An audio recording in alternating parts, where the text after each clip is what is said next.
নির্বাচন পূর্ব এবং উত্তর পরিস্থিতি কিন্তু ভিন্ন হবে। আর এটা সত্য যেটা বলছে যে সকলকে নিয়ে একটি জাতীয় সরকারের লক্ষ্যে, তো এই রাজনৈতিক কথাগুলো, এই রাজনৈতিক কমিটমেন্টগুলো রাজনীতিবিদরা নিশ্চয়ই মনে রাখবেন যে 18 কোটি জনগণ কিন্তু তাদের দুই চোখ দিয়ে আমাদের সমস্ত কর্মকাণ্ড অবলোকন করছে। তাহলে কিন্তু জাতীয় সরকারের যে ঘোষণা, যে অঙ্গীকার, সেটা হতেই হবে।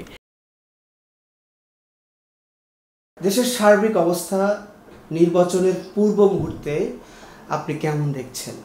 আজকের জায়গায় দাঁড়িয়ে আমি বলবো যে নির্বাচনের পূর্ব মুহূর্তে এখন ঠিক একেবারে শান্তি, সব কিছু একদম পজিটিভ, সব কিছু একদম সুবাতাস বইছে এমনটি নয়, কিন্তু কিছুটা স্বস্তি, কিছুটা নির্বাচনমুখী মানুষের প্রাণচাঞ্চল্য লক্ষ্য করা যাচ্ছে। তাতে করে এই মনে করার কোনো কারণ নেই যে সমস্ত সমস্যার সংকটের সমাধান হয়ে গিয়েছে, কিন্তু নির্বাচন হলো সংকট সমাধানের একটি প্রাতিষ্ঠানিক পর্যায়। তো সেই আলোকে দেশে 15 বছর কোনো নির্বাচন ছিল না, তারপরে ছাত্র জনতার সম্মিলিত প্রচেষ্টা, গণঅভ্যুত্থান, ফ্যাসিস্টকে সরিয়ে দেওয়া, দেশ থেকে তারা পালিয়ে গেল, সব কিছুর পরে আমি মনে করি একটি স্বস্তিদায়ক পরিবেশ কিছুটা হয়েছে। এর সাথে কিছু নির্বাচনকে কেন্দ্র করে, প্রার্থী ঘোষণা কেন্দ্র করে কিছু জায়গায় বেশ বেশ বড় ধরনের কিছু ঘটনা ঘটে যাচ্ছে, সেটিও আমাদেরকে খুব স্বস্তি দিচ্ছে না। এবং আমি এটাকে সাথে নিয়ে আমি বলবো যে পরিবেশটি এমনই আছে, এক কথায় বলার কিছু নেই যে আমরা খুব একটি সুন্দর জায়গায়। তবে আমি প্রথমেই বলেছি নির্বাচন হলো একটি গণতন্ত্র উত্তরণের জন্য একটি প্রাতিষ্ঠানিক প্রক্রিয়া, সেই প্রক্রিয়াটার দিকে আমরা এগোচ্ছি।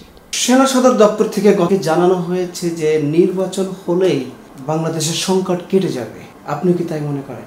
আমি একটু আগে কিন্তু একটু বলেছি বিষয়টা, সংকট আমাদের, কিন্তু আমরা এখন যে প্রক্রিয়াতে আছি এটা কিন্তু গণতান্ত্রিক প্রক্রিয়ার মধ্যে নেই। আমরা গণতান্ত্রিক ধারাবাহিকতা বিঘ্ন হয়েছে, সেটাতে বিঘ্ন হয়েছে বা ছাত্র জনতা অভ্যুত্থান করে সেটা যেটা ফ্যাসিস্ট গণতন্ত্র চলছিল এক পেশে, সেটাকে আমরা পতন করেছি।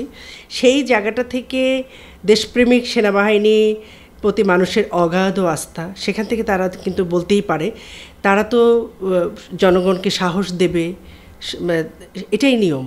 তাদের বক্তব্যটা দেশপ্রেমিক সেনাবাহিনীর দফতর থেকে আসা অবশ্যই আমি মনে করি আস্থা অর্জনের জন্য বা আস্থা বিশ্বাসকে অক্ষুণ্ণ রাখার জন্য ঠিক আছে। কিন্তু তদুপরি আমি মনে করি সার্বিক অবস্থা এমন জায়গায় এখনও নেই যে নির্বাচন হয়ে গেলেই আমরা একটা স্বস্তির জায়গায় যাব। কারণ আমাদেরকে ভুলে গেলে চলবে না যে আমরা অভ্যুত্থান করেছি বৈষম্যর বিরুদ্ধে। আমাদের ঔপনিবেশিক সমস্ত দুঃশাসন এবং অপশাসন এবং যা কিছু আমাদের আমলাতন্ত্র থেকে শুরু করে আমাদের সমস্ত প্রতিষ্ঠান, সরকারি বেসরকারি সব জায়গায় যে নিয়মগুলি রয়ে গিয়েছে সেই মান্ধাত্তা আমলের, সেখান থেকে যদি পরিবর্তনের জায়গা বা সংস্কারের জায়গাটি তৈরি না হয়, অথবা নির্বাচনের মধ্য দিয়ে যদি সেই প্রতিশ্রুতি জনসম্মুখে না আসে, তাহলে আমরা কতখানি স্থিতিশীলতার দিকে থাকব সেটি কিন্তু ভাববার বিষয় রয়েছে।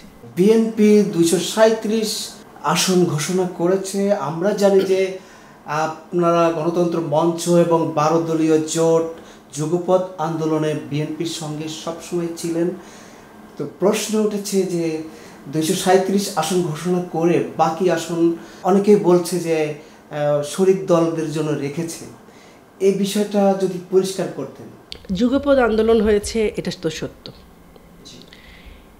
একটি ফ্যাসিস্ট সরকার যেভাবে জগদ্দল পাথরের মতো বসেছিল জনগণের মাথার উপরে ক্ষমতার নামে, এবং সেখানে যেটা চর্চা হয়েছিল সবটা মিলিয়ে এই আন্দোলন সংগ্রামটা একদিনের বিষয় ছিল না, অনেকটা দিন ধরে আমরা পথ চলেছি। যুগপৎ আন্দোলন এবং পরস্পরকে বোঝা, পরস্পরের প্রতি যে অন্যায়গুলি হয়েছে সেটা নিয়ে আমি মনে করি মিডিয়া যুগে খুব বেশি সময় নেওয়া লাগবে না। কিছুটা সময় যদি আমরা একটু চেষ্টা করি পেছন ফিরে দেখতে, তাহলে কিন্তু আমরা দেখতে পাবো যে সকলে আমরা একাট্টা ছিলাম একটা ফ্যাসিস্ট সরকারকে, অগণতান্ত্রিক ভোটারবিহীন সরকারকে বিদায় করার জন্য। সেই আলোকে যেটা বলছে রেখেছে শরিক দলের সাথে, এটা শব্দটা এক ধরনের শুনতে যেমনই লাগুক, আমি মনে করি এটা সম্মানজনকভাবে বলতে পারতেন জাতীয়তাবাদী দল। অথবা এখনও যেটা বলেছে এটাকে আমরা যদি এইভাবে নেই, আমরা সমস্ত কিছুতে বাঁকা করে যদি না দেখি, যে শরিক দলের সাথে তারা কথা বলে, অবশ্যই শরিক দলের সংখ্যা অনেক বেশি, সেখানে একটা পরস্পর বোঝাপড়া হবে, সম্মানজনক একটা জায়গা থাকবে, এবং অনেকগুলো দল সকলের ক্ষমতা, সকলের সক্ষমতা, সাংগঠনিক দক্ষতা, সাংগঠনিক পরিধি, বিস্তৃতি একরকম নয়। সুতরাং তাদেরকে বিবেচনায় নিতে হলে ওগুলিও বিবেচনায় নিতে হবে। কোন দলটি কালকে হয়েছে, কোন দলটি অনেক দিন ধরে এখানে এক্সিস্ট করছে, কোন দলটি সাধারণ মানুষের কথা বলে যাচ্ছে, কোন দলটি সংস্কারের কথা বলে যাচ্ছে। জাতীয় সমাজতান্ত্রিক দল জেএসডি সংস্কারের কথা বলে যাচ্ছে 80 সাল থেকে, এবং এই উপজেলার কথা বলতে গিয়ে এই দলের নেতারা যথেষ্টভাবে লাঞ্ছিত হয়েছে, নানান রকমভাবে নিগৃহীত হয়েছে। কিন্তু আজকে উপজেলা স্বমহিমায় এদেশে প্রতিষ্ঠিত, এবং উপজেলা মানেই প্রশাসন বিকেন্দ্রীকরণ, তাই তো? এই জায়গাটি আমাদের দরকার। আমরা যেভাবে সেন্ট্রালাইজড হয়ে আছি, আমরা যেভাবে এক রাজধানীর উপরে, বড় শহরগুলোর উপরে চাপ দিচ্ছি, এই যে ক্ষমতার বিকেন্দ্রীকরণটা দরকার, এটা কিন্তু প্রথম কথা ছিল, প্রথম দাবি ছিল আসম আব্দুর রবের। আমাদের দল সেটা করেছে, সেই আলোকে আমরা পথ চলছি। আমরা পথ চলতে গিয়ে আমরা বাধা বিচ্যুতি হচ্ছে, আমরা সকলে মিলে যে আমরা সমান তালে এই দাবিগুলোকে নিয়ে এগিয়ে যেতে পেরেছি তাও কিন্তু নয়। কিন্তু যে দাবি জনগণের পক্ষে, সে দাবি নিয়ে আমরণ লড়াই চলতেই পারে, সে লড়াইতে আমরা আছি। সুতরাং আমি মনে করি যে সংস্কার এবং নির্বাচন এবং যুগপৎ আন্দোলনে শরিক দলের সাথে সহাবস্থান, এগুলিকে যদি আমরা নিশ্চিত করতে পারি, তাহলে আমরা একটি স্থিতিশীলতার দিকে এগিয়ে যেতে পারব। জাতীয়তাবাদী দলের পক্ষ থেকে ঘোষণা করা হয়েছিল যে আমরা সরকার গঠন করব একসঙ্গে, এমনটি কথা ছিল, কিন্তু এখনো তো দৃশ্যমান নয়। না, দৃশ্যমান হওয়ার জন্য কিন্তু অপেক্ষা করতে হবে, সময়ও তো রয়েছে সামনে। এখন মাত্র একটি দল তাদের একটি বৃহৎ অংশের প্রার্থী ঘোষণা করেছে। আমাদের দল আমরা করছি, আগামী কিছুদিনের মাঝে আমাদের দল থেকে করছে, গণতন্ত্র মঞ্চ থেকে আমরা করেছি, অন্যান্য দলগুলোও করেছে। এর মধ্য দিয়ে তো এইটা তো একটা প্রক্রিয়া, তাই না? নির্বাচন পূর্ব এবং উত্তর পরিস্থিতি কিন্তু ভিন্ন হবে। আর এটা সত্য যেটা বলছে যে সকলকে নিয়ে একটি জাতীয় সরকারের লক্ষ্যে, তো এই রাজনৈতিক কথাগুলো, এই রাজনৈতিক কমিটমেন্টগুলো রাজনীতিবিদরা নিশ্চয়ই মনে রাখবেন। দেখুন, দলিল হতে পারে, এই যে জুলাই সনদ হয়েছে, এত কথা হচ্ছে, রাজনৈতিক দলগুলোর মধ্যে বোঝাপড়া হতে পারে, লিখিত অঙ্গীকার নামা হতে পারে, কিন্তু আমরা যদি বিশ্বাস না করি গণতান্ত্রিকতায়, আমরা যদি বিশ্বাস না করি বন্ধুত্বে, তাহলে কিন্তু বিষয়টা নিয়ে বেশি দূরে এগোনো যাবে না। আর যদি আমরা এগুলোতে বিশ্বাস করি এবং মনে করি যে 18 কোটি জনগণ কিন্তু তাদের দুই চোখ দিয়ে আমাদের সমস্ত কর্মকাণ্ড অবলোকন করছে, তাহলে কিন্তু জাতীয় সরকারের যে ঘোষণা, যে অঙ্গীকার, সেটা হতেই হবে। কারণ আমরা একদলীয় শাসন ব্যবস্থা থেকে আমরা যে দুঃশাসন পেয়েছি, যে ভোটারবিহীন রাজনৈতিক ব্যবস্থা পেয়েছি, এবং দেশকে লুটতরাজের একটি স্বর্গভূমি যারা রচনা করেছে, যাদের শত শত বাড়ির সন্ধান পাওয়া যায়, এটা একটি ছোট দেশ, একটি গরিব মধ্যবিত্ত দেশের জন্য কিছুতেই একটি বার্তা হতে পারে না। এত বড় ধ্বংসের পরে আমাদেরকে নতুন করে যদি দেশটিকে গড়তে হয়, অবশ্যই আমাদের একটি সম্মিলিত সকল রাজনৈতিক মহলকে নিয়ে জাতীয় সরকার অপরিহার্য হয়ে পড়েছে। শোনা যাচ্ছে যে এনসিপি বিএনপির সঙ্গে 20 আসন নিয়ে দরাদরি করছে, এমনটি শোনা যাচ্ছে, এ বিষয়ে আপনি কি বলবেন? আচ্ছা, এখানে হলো গিয়ে আমি হলো বিএনপিরও অংশ না এবং এনসিপিরও অংশ না, সুতরাং এটা যেরকম শোনা যাচ্ছে আমিও শুনছি। এর বাইরে আমি মনে করি এই বাচ্চাদের যে আকাঙ্ক্ষা, বাচ্চাদের এই জন্য বলি ওরা আমাদের বাচ্চাদের বয়সী, হ্যাঁ, তবে আমি সাধুবাদ দিতে চাই প্রথমে তাদেরকে, তাদের কৃতিত্বের জন্য।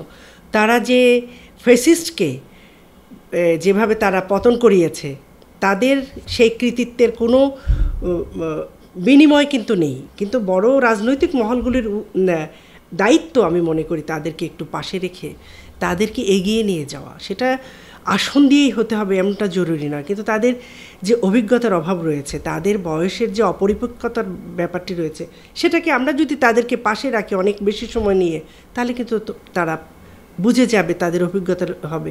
এবং এটা তো সত্য না, দেশটি কিন্তু নেতৃত্বের হাতেই চালিয়ে নিতে হবে।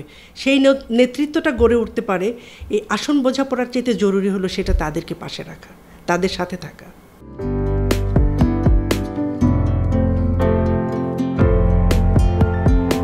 1 জানুয়ারি 2025 ইউটিউব জার্নালিজমের অগ্রদূত changetv.press 6 বছর পেরিয়ে পা রাখলো গর্বিত আমি অত্যন্ত আনন্দিত হলাম যে চেঞ্জ টিভি আগামী কয়েকদিনের মধ্যেই 6 বছর পূর্ণ করবে। আর হাঁটি হাঁটি পা পা করে চলা শুরু করে এখন সে বেশ দৌড়াদৌড়ি করছে বলা যেতে পারে। ও নামটাও অত্যন্ত বলবো যে সিগনিফিক্যান্ট, যে চেঞ্জ, এই গণঅভ্যুত্থান কিন্তু চেঞ্জ চেয়েছে। সেই হিসেবে তোমার টেলিভিশনের, তোমার এই চ্যানেলের নামের একটা যথেষ্ট মিল পাওয়া যায়। আমার প্রত্যাশা যে এই গণঅভ্যুত্থানের যে প্রত্যাশা, যে আশা আকাঙ্ক্ষা, চেঞ্জ টিভি সেটিকে এগিয়ে নিয়ে যাবে। তোমাকে শুভেচ্ছা। চেঞ্জ টিভি যারা সম্পৃক্ত আছেন, যারা কর্মী আছেন, সামনে পেছনে সকলকে আমার শুভেচ্ছা।